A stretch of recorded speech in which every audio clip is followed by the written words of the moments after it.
de nous parler, s'il te plaît. Tu sais, Seigneur, que je ne suis jamais reposé sur quoi que ce soit. Même une simple félicitation, je ne suis jamais reposé sur ça parce que je sais que c'est toi qui fais les choses. Ce matin, si tu n'es pas là, on aura perdu un dimanche pour rien. On se sera levé le matin sous ce climat juste pour nous faire plaisir. Mais les cœurs repartiront vides. Comment repartir avec un cœur rempli si, Esprit de Dieu, tu ne nous parles pas? Alors je t'en supplie, efface-moi, Seigneur, et parle à quelqu'un. En commençant par moi-même, ne permets pas que ce dimanche soit gaspillé à cause de l'orgueil d'un homme qui ne sait pas s'effacer devant la chair. S'il te plaît, fais-nous grâce, fais-moi grâce, au nom de Jésus. Amen.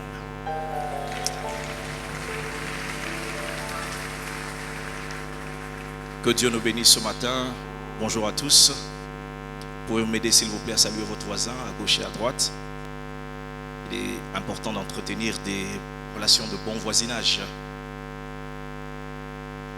J'espère que vous allez bien ce matin. Le Seigneur nous fait grâce. Je disais, j'espère que vous allez bien ce matin. Voilà.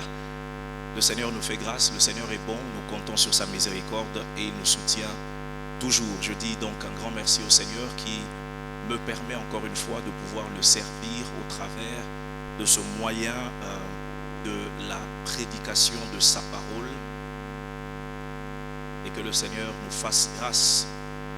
Je me rappelle à l'époque, il y a plusieurs années, lorsque je commençais à sentir l'appel de Dieu dans mon cœur, il y a plusieurs années, un verset qui me faisait toujours peur et qui me faisait fuir cet appel de prédicateur. C'est le verset de Jacques qui dit: mes frères, qu'il n'y ait pas parmi vous beaucoup de personnes qui enseignent, parce que nous serons jugés plus sévèrement. Et je disais à Dieu, je ne veux pas être de ceux qui doivent être jugés plus sévèrement. Mais nous bénissons Dieu qui lui-même appelle et qui rend capable. Alléluia. Un grand merci à notre Père, notre pasteur, qui certainement est en train de nous suivre. Et j'aimerais demander une faveur à l'Église, plutôt que de le remercier seulement de cette manière à la chair. Accordez-moi 1 minute de votre temps, nous allons élever nos voix, nous allons faire toutes sortes de prières pour notre papa et bénir, déclarer toutes sortes de choses. Est-ce qu'on peut le faire en 1 minute, s'il vous plaît?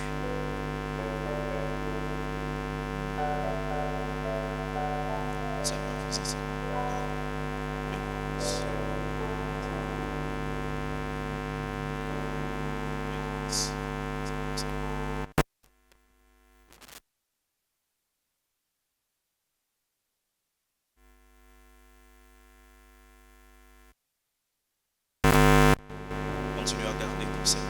Continue à garder ton serviteur. Continue à garder ton serviteur. Continue à garder ton serviteur. Continue à garder ton serviteur. Continue. Ravisi mitimi akayama sobra. Aleva gadimi yamasa patabarebede shatara magi yamasa. Arevege deve izimi atana nadada shakayama izipiato. Orevege deve sipia bayamasa. Seigneur, s'il te plaît. S'il te plaît, Jésus. S'il te plaît, Jésus. Merci, Père. Merci pour toutes choses. Que Dieu vous bénisse abondamment. Alléluia.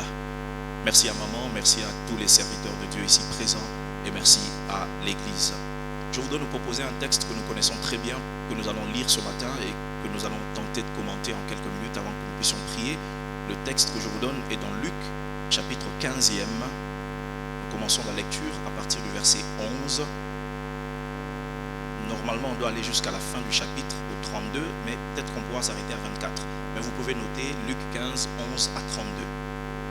Parce que c'est le même récit qui se poursuit. C'est le seul texte qu'on va lire. Maintenant, c'est vrai que je ferai beaucoup d'incursions dans le texte de Genèse 25, 26 et même 27 et même plus tard.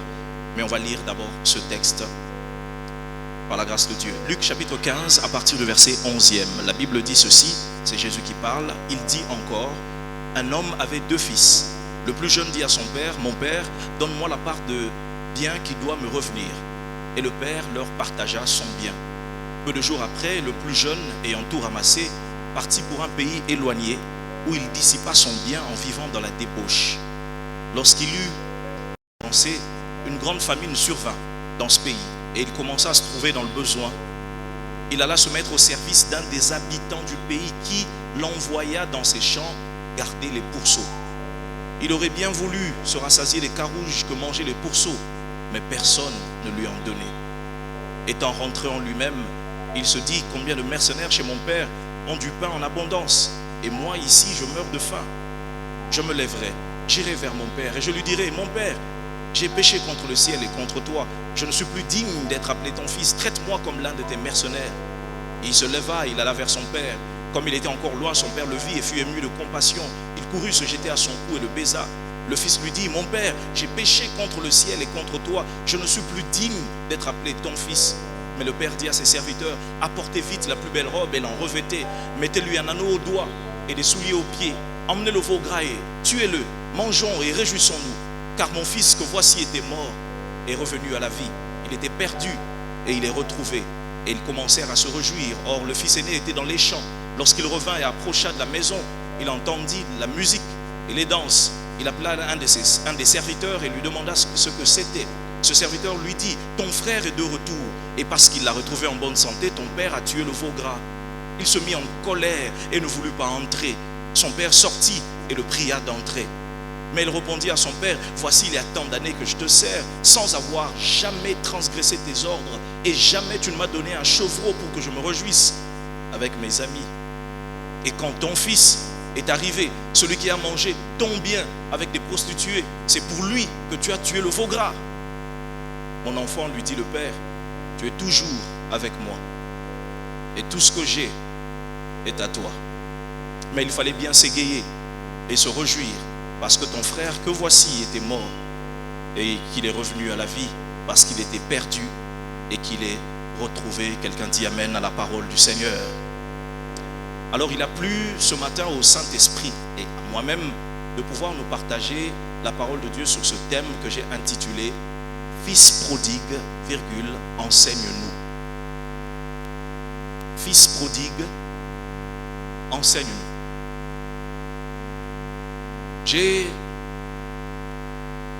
Je suis tombé amoureux de la Bible dès les premières heures de ma foi. Je me rappelle encore, lorsque j'ai donné ma vie au Seigneur, c'était ici à l'église, lors d'une journée de prière de vendredi, il y a plusieurs années de cela. Tout de suite, l'amour de la parole de Dieu est né dans mon cœur. Et je me rappelle les premiers mois, je n'ai cessé de dévorer. Je pense que dans un mois et demi ou 2 mois qui avaient suivi, j'avais fini la lecture de la Bible en entier pour la première fois déjà. J'avais tellement soif, je dévorais les Écritures. Je me rappelle avoir cotisé, je n'avais pas d'argent à l'époque pour m'acheter ma première Bible seconde 21 que j'avais protégée avec une couverture vraiment fait maison. Je m'en rappelle encore. Et j'avais l'habitude, lorsque je lisais les Écritures pour mieux les comprendre, d'essayer d'entrer dans la scène. Et c'est ce que j'ai gardé jusqu'à aujourd'hui. J'essaye d'entrer dans les personnages et je m'imagine toujours, souvent, lorsqu'on parle d'un personnage biblique, si ce personnage pouvait être vivant et venir un dimanche matin lui-même enseigner. Souvent quand on parle d'Abraham, quand j'ai fait une étude sur Abraham ou sur quelque autre personnage, je me dis, imaginons que Abraham prenne le micro le matin et qu'il nous enseigne sur la foi. Comment il aborderait la question? Imaginez que Ruth vienne et parle d'elle-même, de ce qu'elle a vécu. Et je me suis mis un peu dans cette peau ce matin pour dire, fils prodigue, enseigne-nous. Il est vrai que c'est un personnage fictif d'une histoire, d'une parabole que Jésus donne. Mais essayons de nous mettre dans cette peau. Imaginons ce matin que ce ne soit pas le pasteur Vicky, mais que ce soit le fils prodigue de la Bible qui soit là. Que nous enseignerait-il à partir de ce que la Bible est en train de nous donner? Quelqu'un est avec moi? Lorsque Jésus donne la parabole du fils prodigue, il fait suite à ce qui a commencé au premier verset de Luc chapitre 15. La Bible déclare que les publicains et les gens de mauvaise vie s'approchaient de Jésus pour l'entendre. Jésus attirait particulièrement cette catégorie de personnes. Et alors les pharisiens, les scribes ont commencé à murmurer pour dire, mais cet homme, il accueille des gens de mauvaise vie, il mange avec eux. Comment peut-il cohabiter avec des gens qui vivent cette vie? C'est alors que Jésus va commencer à donner une série de paraboles comme en réaction à ce que les gens pensaient. Je voudrais juste nous situer dans le contexte. Et Jésus va enchaîner 3 paraboles différentes. La première parabole, c'est celle du berger qui avait 100 brebis et qui en perd une, qui garde les 99 et qui retrouve la brebis perdue. il enchaîne tout de suite avec une deuxième parabole, celle de la femme qui avait 10 drachmes, c'était une pièce de monnaie, qui avait perdu une pièce et qui a retrouvé cette pièce après avoir balayé la maison et rangé. Et la troisième parabole qu'il enchaîne sans interruption, c'est celle qu'on vient de lire, celle du fils prodigue. Et dans ces trois paraboles, vous remarquez que Jésus met en exergue les pertes, le fait de perdre une chose et de retrouver. La parabole de la brebis perdue, c'est une brebis qui se perd et que le berger retrouve. La parabole des drachmes, la femme perd une pièce, elle retrouve.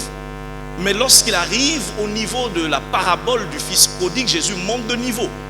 Même s'il garde toujours la thématique de la perte et de retrouvailles, cette fois il ne parle plus de la perte des biens, de la perte des choses, il parle de la perte d'un être humain. Si avant il parlait d'une brebis, après il a parlé d'une pièce de monnaie, maintenant il parle d'un homme qui s'est perdu. D'un homme qui s'est perdu. Comme pour dire que la maladie dont il parle peut atteindre tout le monde. Et ce matin, nous allons apprendre quelque peu de la vie du fils prodigue. Je ne donnerai pas le nombre de leçons que j'ai apprêtées, c'est assez long, mais je ne donnerai pas le nombre pour ne pas rester dans le piège d'épuiser forcément le nombre des points que j'aurai reçus. Donc là où je m'arrêterai, je serai le seul à avoir le secret de ce qui est resté. Alléluia. Est-ce que quelqu'un veut écouter les fils prodigues aujourd'hui? Quelqu'un veut-il écouter le fils prodigue aujourd'hui? Est-ce qu'on peut acclamer le Seigneur pour sa présence?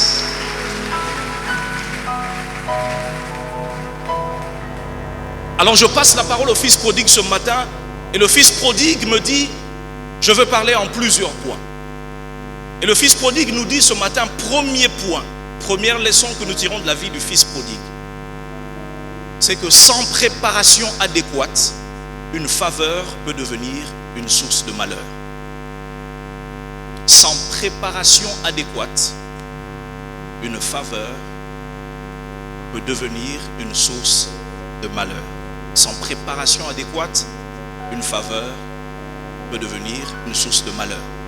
Nous avons lu le texte, la Bible parle d'un homme qui avait 2 fils. Le plus jeune est venu vers son père pour demander sa part d'héritage. Il a pris les biens, il est parti au loin, il a gaspillé et il s'est retrouvé dans des temps de misère, dans des temps de difficulté. Il est curieux, mes frères et sœurs, en lisant ce texte, de constater que tous les problèmes de la vie de ce jeune homme ont malheureusement débuté lorsque les portes de la prospérité matérielle se sont ouvertes dans sa vie par la part des biens qu'il avait reçus. Il est curieux de constater que ce jeune homme, tant qu'il n'avait pas reçu les biens de son père, il menait une vie paisible. Les malheurs de ce garçon ont commencé après avoir reçu ce qu'il avait reçu. Ça semble pas logique. Parce que quand on reçoit les biens, quand on reçoit ce qui est de la prospérité, lorsque son patrimoine augmente, lorsqu'on gagne beaucoup plus, on est censé mieux se porter. Mais comment se fait-il que pour ce jeune homme, lorsque, rentrons dans notre contexte de l'année, les portes se sont ouvertes, qu'il a reçu une faveur, une bénédiction qu'il n'avait pas avant, bizarrement pour lui, c'est là que tous les malheurs ont commencé. Parce que tant qu'il n'avait rien reçu, il était tranquille dans la maison de papa. Mais dès qu'il a reçu, une série de choses se sont enchaînées. Il a quitté la maison de son père, il est allé, il a tout perdu et il s'est retrouvé en train de soupirer après la nourriture des pourceaux. Un homme qui vivait dans l'opulence, un homme qui ne manquait de rien, il se regarde, il se dit, mais qu'est-ce que je fais ici? Comment j'en suis arrivé là? Mais tous les malheurs de cet homme ont commencé lorsque malheureusement il a reçu les choses. Bizarrement pour ce jeune, c'est lorsqu'il a reçu qu'il s'est perdu. C'est lorsqu'il a obtenu qu'il a perdu et qu'il a fini par se perdre lui-même. Mes frères et sœurs, je vais dire quelque chose peut-être qui va vous sembler bizarre. Il y a des gens parmi nous qui sont bien parce qu'aucune porte ne s'est encore ouverte. Il y a malheureusement des types de personnes, c'est quand les portes s'ouvrent, c'est quand la richesse augmente, c'est quand les faveurs viennent que les problèmes viennent dans leur vie. Si vous comparez sa vie d'avant quand il en avait peu et sa vie d'après quand il en a reçu beaucoup, il a reçu beaucoup de faveurs mais en même temps beaucoup de problèmes.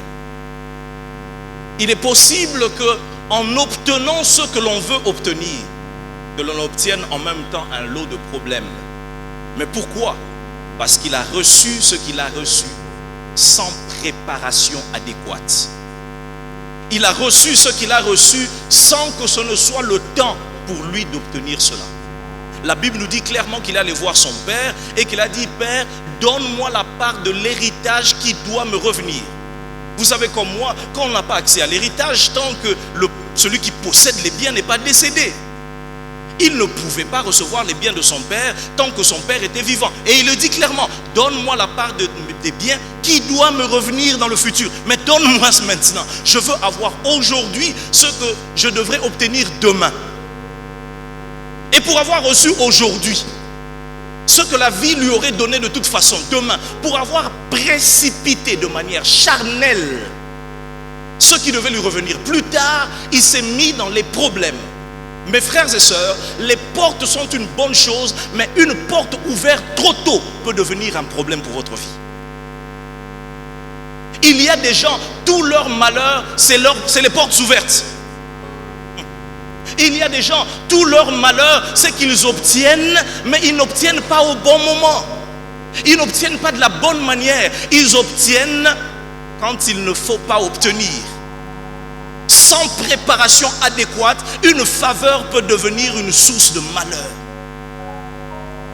Si l'on veut obtenir à tout prix les choses que l'on veut obtenir, sans regarder au calendrier de Dieu, à l'horloge de Dieu, ces mêmes choses peuvent devenir des sources de problèmes.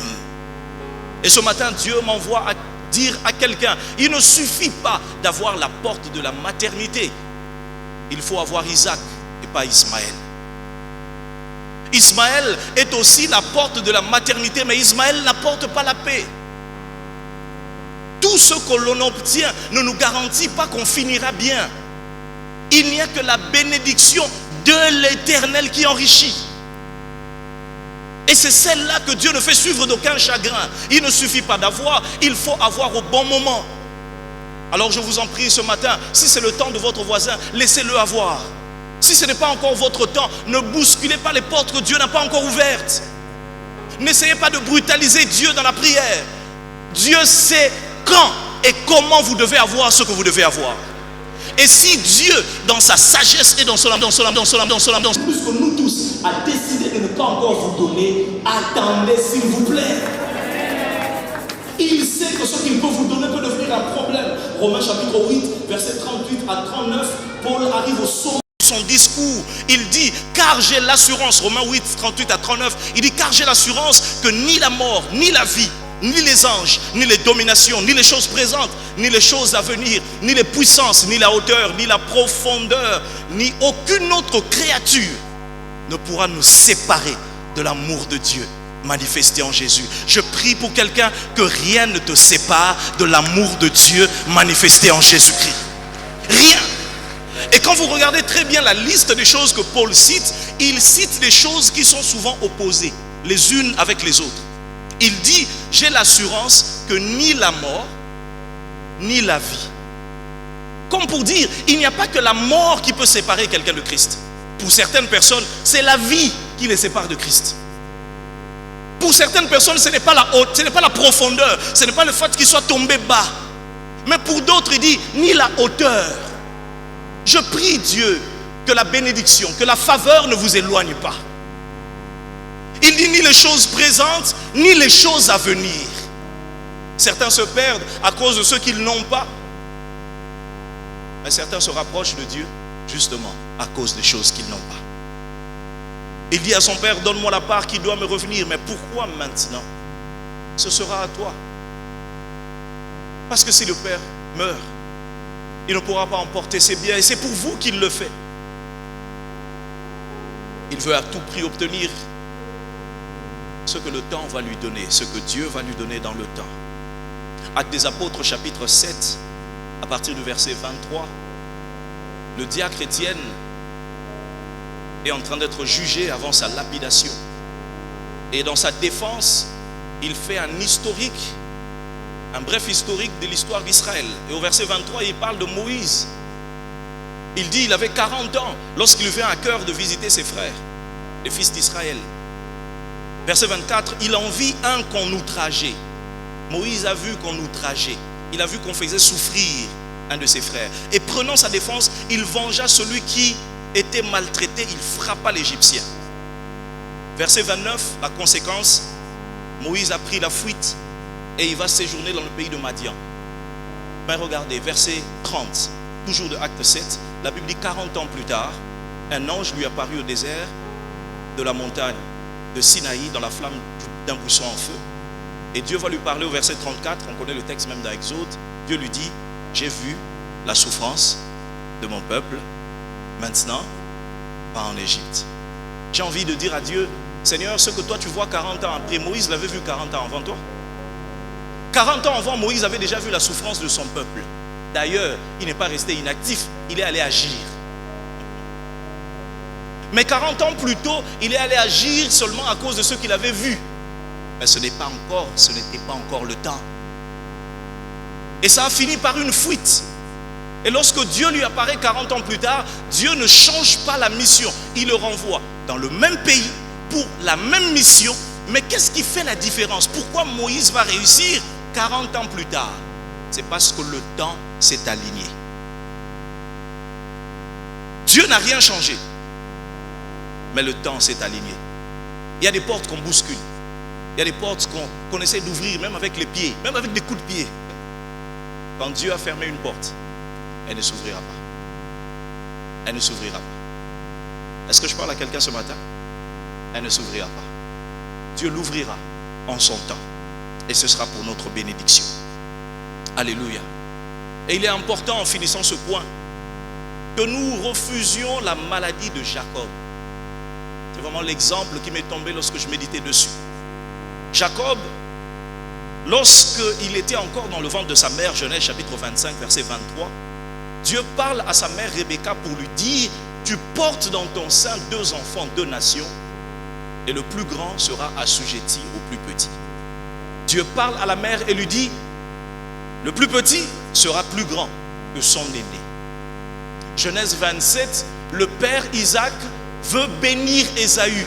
Il veut bénir le plus grand. Lorsque sa mère, la mère de Jacob, entend, certainement la mère fait le rappel de ce que Dieu lui avait dit. Et la mère dit non, je ne peux pas laisser faire. Je dois promouvoir mon fils préféré. Et sa mère va organiser des manigances charnelles par la tromperie pour que Jacob puisse subtiliser la bénédiction qui devait revenir à son frère selon Isaac le père. Et quand vous lisez Genèse 27, verset 6, verset 14 à 19, vous allez voir comment sa mère et même Jacob ont commencé à prendre des initiatives tout à fait charnelles pour obtenir la bénédiction. Ils vont maquiller la scène, ils vont faire tout ce qu'ils vont faire et en fin de compte, ils vont atteindre leur but. Isaac, qui avait les yeux troubles, qui ne voyait plus bien, va finalement finir par bénir Jacob. Mais la Bible dit, et comme je l'ai cité tout à l'heure dans Proverbe 10, 22, que c'est la bénédiction de l'Éternel qui enrichit. Et il ne l'a fait suivre d'aucun chagrin. J'aime beaucoup cette deuxième partie de la phrase. Et il ne l'a fait suivre d'aucun chagrin. Souvent, pour vérifier la véracité d'une bénédiction, il faut regarder ce qui suit après. Jacob vient d'arracher la bénédiction par ruse. Il est béni. Or la Bible dit la bénédiction ne se fait suivre d'aucun chagrin. Mais regardez ce qui va suivre dans la vie de Jacob dès qu'il va prendre cette bénédiction en forçant cette porte par la ruse. Première chose qui lui arrive, dès qu'il reçoit cette bénédiction, première décision, il faut fuir. Il se met à fuir parce que sa vie est en danger. Voilà l'homme béni. Mes frères et sœurs, à force de vouloir précipiter les choses que Dieu n'a pas encore actionnées, vous risquez de fuir.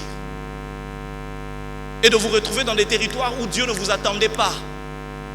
Le voilà en train de fuir, le voilà en train de partir. Sa mère même qui lui avait dit, fais ceci et fais. C'est celle qui revient dans Genèse 27, verset 43 pour dire, mon fils, écoute ma voix, lève-toi, fuis chez Laban. Mais tu viens d'être béni, pourquoi tu fuis? Tu vas où? C'est ce que tu voulais. Il a obtenu, mais il a obtenu de la mauvaise manière. Et il a été obligé de fuir. Il a été obligé de fuir. Et pour comprendre la gravité de la fuite de Jacob, il faut considérer ce que dit Genèse 25, verset 27, où l'on donne le caractère de Jacob en disant que Jacob était un homme tranquille qui aimait rester sous les tentes. Jacob n'avait pas l'habitude de fuir dans sa vie. C'était quelqu'un qui restait au calme, mais dès que la bénédiction volée est arrivée, le voilà obligé de fuir. Et il fuit pour aller où? Il va chez Laban. Genèse 27, 43 à 45, il se fait tromper par Laban lors de son mariage.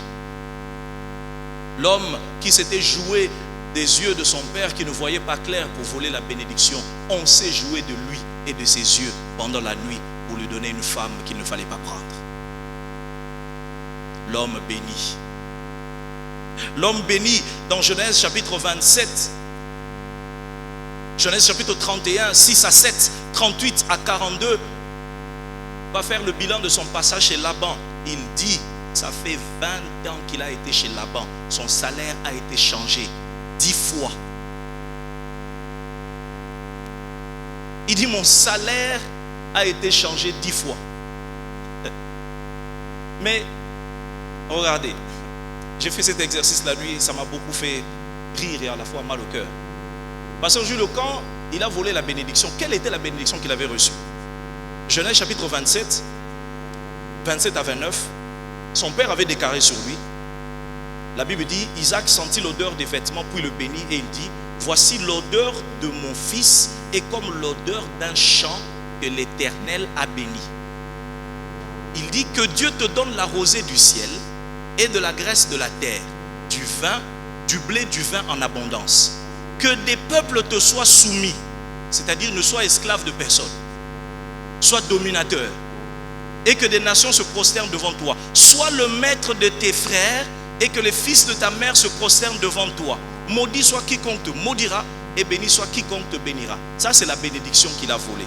Genèse chapitre 31, verset 6. Écoutez l'homme béni quand il fait le rapport de sa vie 20 ans après. Il dit, vous savez vous-même que j'ai servi votre père de tout mon pouvoir. Il parle de Laban. On avait dit que tu dominerais. Mais comment se fait-il que depuis 20 ans, personne ne t'a servi? C'est toi qui sers les gens. Quelqu'un m'aide à dire à son voisin, voler n'est pas bon. Regardez encore ce qu'il va dire. Lui qu'on avait béni, il dit, votre père s'est joué de moi et a changé mon salaire 10 fois. Mais toi tu devais recevoir la graisse de la terre, non? C'est ça la parole qui avait été déclarée. Verset 38, il dit, voilà 20 ans que j'ai passé chez toi. Tes brebis et tes chèvres n'ont point avorté, et je n'ai point mangé les béliers de ton troupeau. Verset 42, triste, l'homme béni va conclure en disant, si je n'eusse pas eu pour moi le Dieu de mon père, le Dieu d'Abraham, celui que craint Isaac, tu m'aurais maintenant renvoyé à vide. L'homme à qui on avait dit tu auras tout. Regardez ce qu'il dit. Il dit, Dieu a vu ma souffrance. Alors répondez à ma question. Pendant ces 20 ans, il vivait la bénédiction ou la souffrance? Une porte s'est ouverte, mais elle s'est très mal ouverte. Je prie Dieu que les portes s'ouvrent dans votre vie au temps de Dieu. Et comme Dieu le veut, sans stratégie humaine charnelle. Fils prodigue enseigne-nous. Le fils prodigue nous dit ce matin en deuxième lieu, après nous avoir dit que sans préparation adéquate, une faveur peut devenir une source de malheur, le fils prodigue nous dit ce matin en deuxième lieu que les grandes décisions de la vie méritent réflexion et non de la pression. Les grandes décisions de la vie méritent réflexion et non de la pression. C'est pourquoi même le message de ce matin, c'est dans la réflexion, et pas de la pression.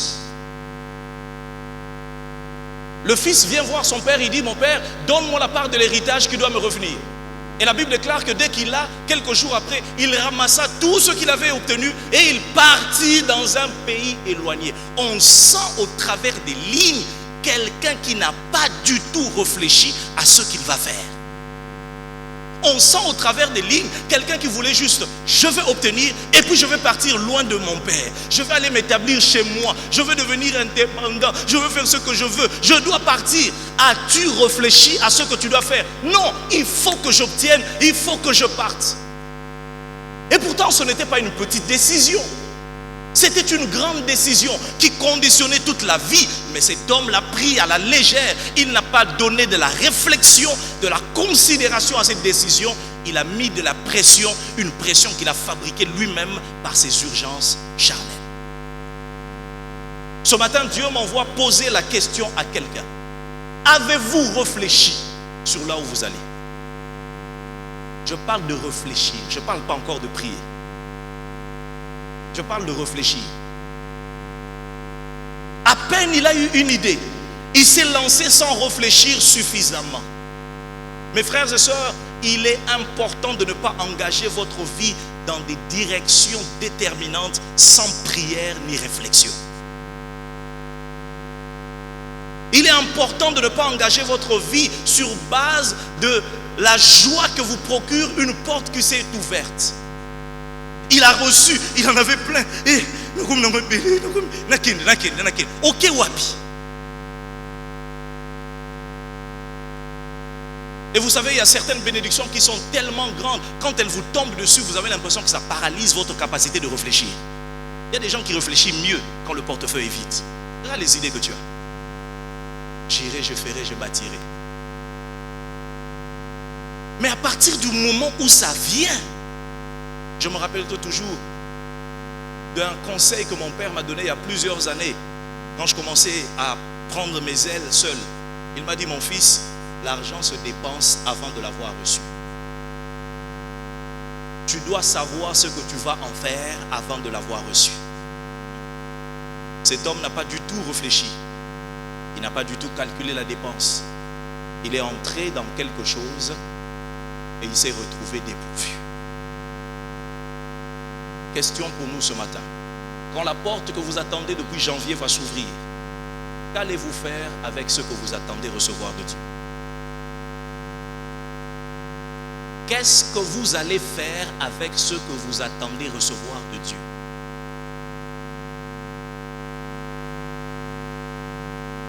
Qu'est-ce que vous allez faire avec ce que vous attendez recevoir de Dieu, mes frères? Si Dieu vous le donne maintenant là où nous sommes en train de parler, qu'allez-vous faire avec ce que Dieu va vous donner? Et c'est alors que vous commencez à voir, la plupart d'entre nous, que c'est par amour que Dieu retarde certains exaucements. Parce qu'il sait qu'on n'est pas prêt. Il voulait juste recevoir et partir. Partir pour aller où? On ne sait pas.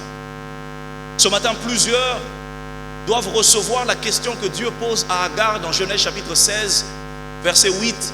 Lorsque Agar fuit dans le désert, après qu'elle ait été maltraitée par sa maîtresse Sarah, l'ange de l'Éternel lui apparaît dans le désert et lui pose la question: Agar, servante de Sarai, d'où viens-tu et où vas-tu? Et la réponse de Agar: je fuis loin de la présence de ma maîtresse. On lui demande où est-ce qu'elle va. Écoutez sa réponse: je fuis ma maîtresse. Elle n'a pas de boussole. Elle n'a pas de vision claire de la destination. Tout ce qui la motive dans la vie, c'est ce qu'elle fuit. Les grandes décisions de la vie méritent réflexion et non la pression. Est-ce que quelqu'un m'entend ce matin? Là que vous voulez acheter cette nouvelle voiture, avez-vous réfléchi? Maintenant que vous êtes prêt à poster, à dire j'ai trouvé la femme de ma vie, avez-vous réfléchi? Avez-vous réfléchi aux conséquences de ce que vous voulez faire? Je vais aller m'installer ailleurs. Avez-vous réfléchi? Avez-vous réfléchi à ce que ça veut vouloir dire? Non, il faut divorcer. Avez-vous réfléchi à ce que ça veut dire divorce? Avez-vous réfléchi aux conséquences financières de ce que vous faites? Avez-vous pris assez de temps pour prier, pour chercher Dieu? Pour chercher Dieu pour les choses qui en valent la peine. il est triste de constater que quelquefois, pour des décisions qui méritent réflexion, nous passons rapidement comme si cela était des petites choses. Actes des Apôtres chapitre 12, versets 8 à 13, nous parle de comment Pierre était enfermé dans la prison. J'aime bien cette histoire. La Bible déclare que l'ange est entré dans la prison pendant que l'église ne cessait de prier. L'ange est entré à réveiller Pierre.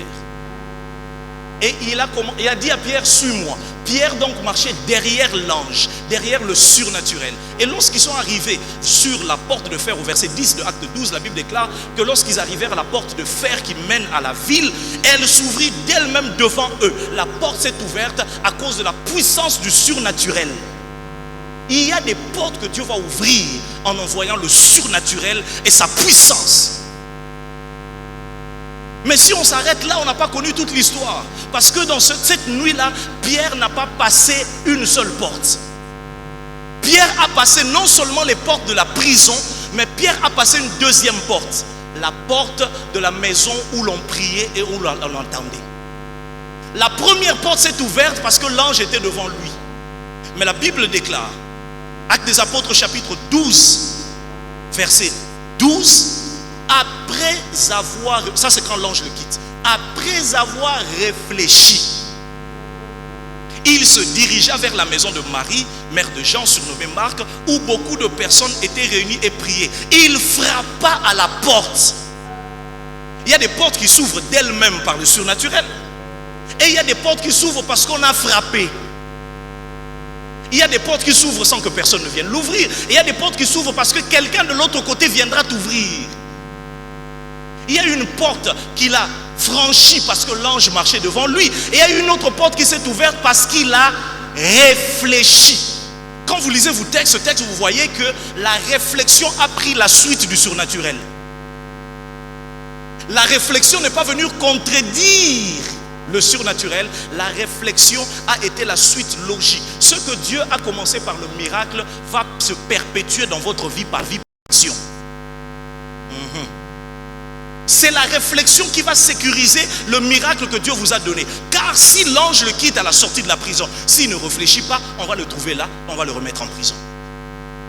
Il ne suffit pas de recevoir le miracle de Dieu. Il faut, en plus d'avoir été visité par Dieu, par le miracle, de réfléchir sur comment entretenir ces choses-là. Proverbe chapitre 2, verset 11, la Bible dit, la réflexion veillera sur toi et l'intelligence te gardera. C'est fort. C'est pas Dieu qui garde. La réflexion veillera sur toi et l'intelligence te gardera. Proverbe chapitre 3, verset 21 à 26. Et je vais coupler ça avec certains textes de la Bible. Vous allez voir, ça va ressortir quelque chose d'extraordinaire. Le sage dit, mon fils, que ces enseignements ne s'éloignent point pas de tes yeux. Garde la sagesse et la réflexion. Elles seront, c'est la sagesse et la réflexion. Suivez bien. Elles seront la vie dans ton âme et l'ornement de ton cou. Alors tu marcheras avec assurance dans ton chemin et ton pied ne heurtera pas. Si tu te couches, tu seras sans crainte. Tout ça, c'est la sagesse et la réflexion. Si tu te couches, tu seras sans crainte. Et quand tu seras couché, ton sommeil sera doux. Prenons ce verset 24. Si tu te couches, tu seras sans crainte. Et quand tu seras couché, ton sommeil sera doux. À cause de quoi? Parce que tu auras gardé la sagesse et la réflexion. Mais regardez, Psaume chapitre 4, verset 9. Le psalmiste dit, je me couche et je m'endors en paix. Car toi seul, ô Éternel, tu me donnes la sécurité dans ma demeure. Le psalmiste dit, je me couche et je m'endors en paix parce qu'il n'y a que Dieu qui me donne la sécurité. Mais le sage dit, la sagesse et la réflexion te gardera. Tu te coucheras en paix et tu te réveilleras en paix. Qu'est-ce que cela veut dire? Dieu qui te garde seul passera par le moyen de la sagesse et de la réflexion pour te garder. Ah oui.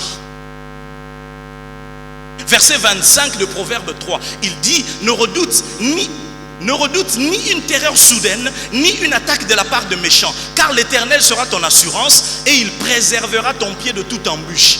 Ça, c'est la sagesse et la réflexion. Mais regardez ce que le psalmiste dit dans le psaume 91, tu ne craindras, verset 5, ni les terreurs de la nuit, ni la flèche qui vole de jour, ni la peste qui marche dans les ténèbres, ni la contagion qui marche en plein midi. Il est même écrit, verset 11, car il ordonnera à ses anges de te garder dans toutes tes voies, ils te porteront sur les mains, de peur que ton pied ne heurte contre une pierre. Ce qui te manque, ce n'est pas de la prière, c'est de la réflexion. Est-ce que je parle à quelqu'un ce matin? Est-ce que je parle à quelqu'un ce matin? Je sais que j'étais eu à contre-pied, ce n'est pas vraiment à ça que tu t'attendais. Mais si le fils prodigue était là, je pense qu'il nous aurait dit, il faut réfléchir avant les grandes décisions. Le malheur pour ce fils, c'est qu'il a réfléchi. Il a fini par réfléchir, mais au mauvais moment. Il a fini par réfléchir, mais lorsqu'il avait tout perdu. C'est là qu'il est rentré en lui-même, il a commencé à faire des calculs. Cette prédication de ce matin évite à quelqu'un des regrets futurs. C'est maintenant que Dieu veut que tu puisses capitaliser dans la réflexion des choses à faire. Troisième chose que le fils prodigue nous enseigne ce matin, c'est que celui qui ne sait pas apprécier ce qu'il a finira par le regretter. Celui qui ne sait pas apprécier ce qu'il a finira par le regretter. Quelqu'un est béni ce matin. Celui qui ne sait pas apprécier ce qu'il a finira par le regretter. C'est drôle, hein? L'homme qui ne voulait même pas réfléchir et qui était pressé de partir de son père, de la maison de son père, il s'est retrouvé à un moment où, en réfléchissant lui-même, il a commencé à dire, ah, c'était bien chez papa, hein? Il dit, chez mon père, les serviteurs même, ils ne mangent pas comme ça. Et il a commencé à faire le plan pour entrer dans la maison de papa. Mais il était dans la maison de papa. Oh my God. Vous voulez que je vous dise ce matin, plusieurs d'entre nous sommes en train de prier pour que cette année, Dieu ouvre une porte grande et d'un accès efficace. Mais j'ai une question pour vous. Avez-vous suffisamment déjà les yeux ouverts pour reconnaître que là où vous vous trouvez, c'est déjà une porte grande et d'un accès efficace? Malheureusement, il y a des gens qui ne reconnaissent la grandeur de certaines portes que quand elles les ont quittées. C'est quand il est sorti de la maison de papa qu'il s'est rendu compte que non, chez mon père il y a quelque chose. N'attendez pas que votre temps dans une saison s'arrête pour réaliser que Dieu vous avait visité. C'est ça le crime de Jérusalem. Il dit, Jérusalem, tu n'as pas reconnu le temps où tu as été visité. La visitation était là. Mes frères, vous cherchez la porte où? Elle est là. Ah oui. Où est-ce que vous cherchez la porte grande et d'un accès efficace? C'est ce travail-là que vous êtes en train de faire. Si vous y mettez du sérieux, si vous mettez Dieu dedans, il y a de la bénédiction à l'intérieur. Mais vous êtes trop aveuglés pour voir ça parce que les réseaux sociaux vous ont dit que réussir, c'est voyager. Et comme vous n'avez pas encore voyagé, vous pensez que votre travail, ce n'est pas une porte grande et d'un accès efficace. Ouvrez les yeux, s'il vous plaît. On vous a défini un modèle de richesse qui n'est pas celui-là. Et vous êtes en train de zapper la porte grande que Dieu a mise devant vous. S'habituer aux choses et avoir un esprit plaintif ferme nos yeux sur les richesses que nous avons déjà. C'est quand il est parti qu'il s'est rendu compte que la vie n'est pas aussi facile. C'est quand il est parti, il cherchait même à manger la nourriture de pourceaux. Il s'est rendu compte que non, chez nous, ça va. J'aimerais dire à quelqu'un, arrête de te plaindre d'auto, ça va chez toi. Ça va très bien. Parce que si ton voisin t'expliquait, ce qu'il vit, tu aimerais mieux ta vie. Il a fallu qu'il parte pour qu'il se rende compte qu'il avait une porte grande et un accès efficace. Et ceux qui ne comprennent pas cela, tout leur futur va être fait d'un retour dans le passé. Ah, quand nous étions. Mais quand tu étais là, qu'est-ce que tu faisais? Ruth chapitre 1er, une famille va quitter Bethléem à cause de la famine. Elimelech, Naomi, ses deux fils, le malheur va les frapper. Lorsqu'ils reviennent, verset 21 de Ruth chapitre 1, triste. Verset 20 déjà, Naomi dit, ne m'appelez pas Naomi, appelez-moi Mara. Parce que quand elle est arrivée, les gens disent, hein? C'est Naomi. Et qui ont dit ça? C'est les gens qu'elle avait laissés dans la famine. Parce qu'elle est partie en se disant, hé, Mboke Peli, faut tout le vie. Quand elle rentre, bah toi, tu sais qu'il y a une moto, bah tu vas dire, oh, comment bouer? Et regardez ce qu'elle va dire, la confession qu'on va faire au verset 21 de Ruth 1. Elle dit, j'étais dans l'abondance à mon départ.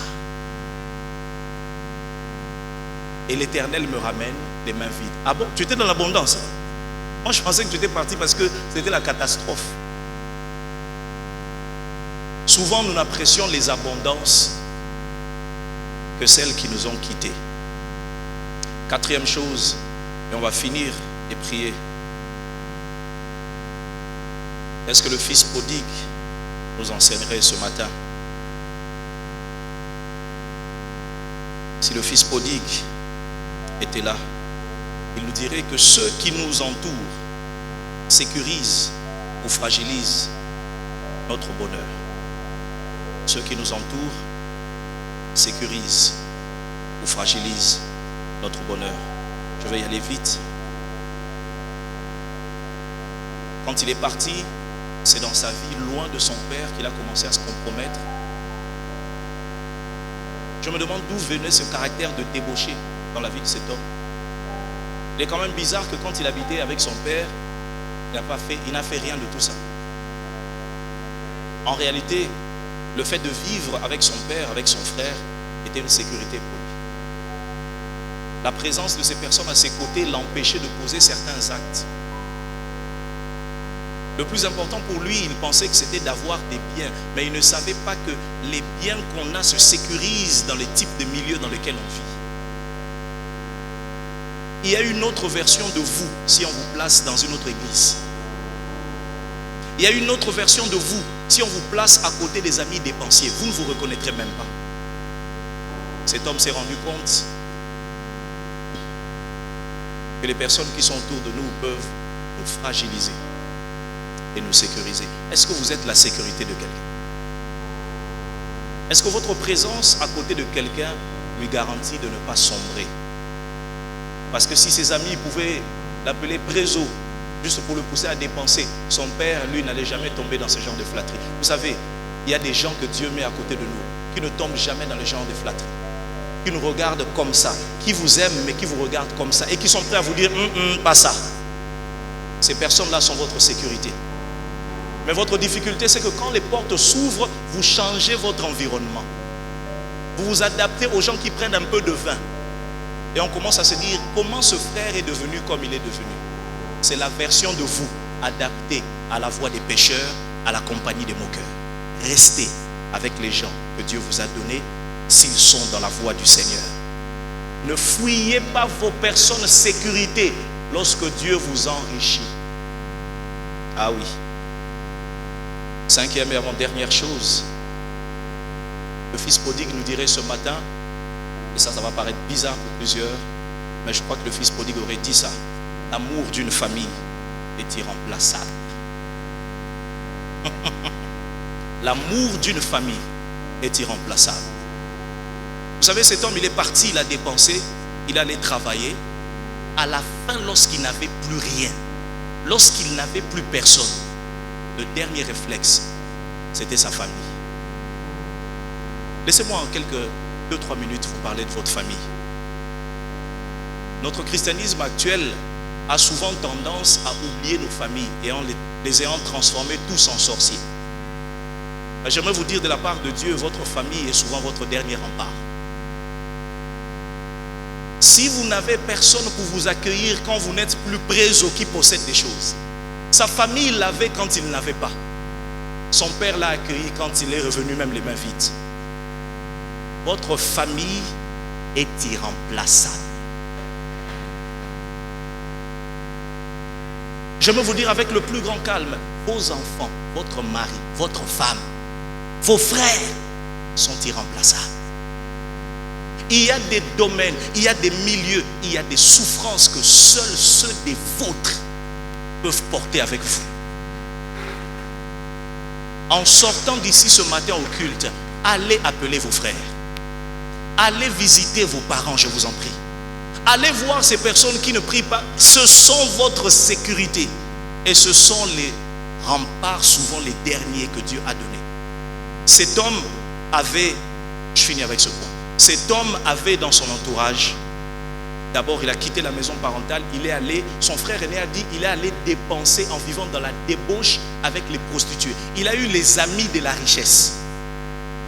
Deuxièmement, il a eu un deuxième groupe. Il a eu les collègues de service. Entreprise pourceau.com. Là où il gardait les pourceaux. Mais quand c'est devenu compliqué, il s'est souvenu et il a compris que les amis ne valent pas la famille. Que le travail n'est pas la famille. J'aimerais dire à un père de famille, votre travail n'est pas votre famille. Le jour où on vous met à la porte, vous trouverez un remplaçant dans les 2 semaines. Et l'entreprise va continuer à vivre. Ne mettez pas votre famille en danger à cause de votre travail. Je prie que Dieu vous donne l'équilibre nécessaire afin de maintenir votre famille en place. Vous n'aurez aucune joie à bâtir des immeubles et à voir des enfants fumer du chanvre. Vous n'aurez aucune joie. Vous n'aurez aucune joie à bâtir des grandes maisons et à voir des enfants qui deviennent des bandits. Dernier texte que je donne, Jean chapitre 19, verset 25. J'ai aimé ce texte. C'est par là que je finis. La Bible dit, Jean 19, 25, près de la croix, c'est Jésus qui est crucifié. La Bible dit, près de la croix de Jésus se tenait sa mère et la sœur de sa mère, Marie, femme de Clopas, et Marie de Magdala. Même Jésus, au soir de sa vie, quand il était à la croix, et que même les passants l'insultaient, sa maman était là à côté. Que Dieu bénisse les femmes qui vont à la Corève cette semaine. Sa mère, la Bible déclare qu'elle se tenait là à côté. Il y a des gens de votre famille qui seront toujours là. Je bénis Dieu pour la famille qu'il vous donne au travail. Je bénis Dieu pour la famille qu'il vous donne à l'église. Mais votre famille biologique est irremplaçable. Et très souvent même on a des problèmes à l'église parce que les gens ont des déséquilibres en famille et ils viennent les combler ici. Il veut retrouver l'amour de son frère avec qui il ne parle pas chez le responsable de son département. Le responsable de ton département t'aimera comme un responsable de département. Mais il ne te servira pas comme peut te servir une petite sœur. Et tu viens à un département.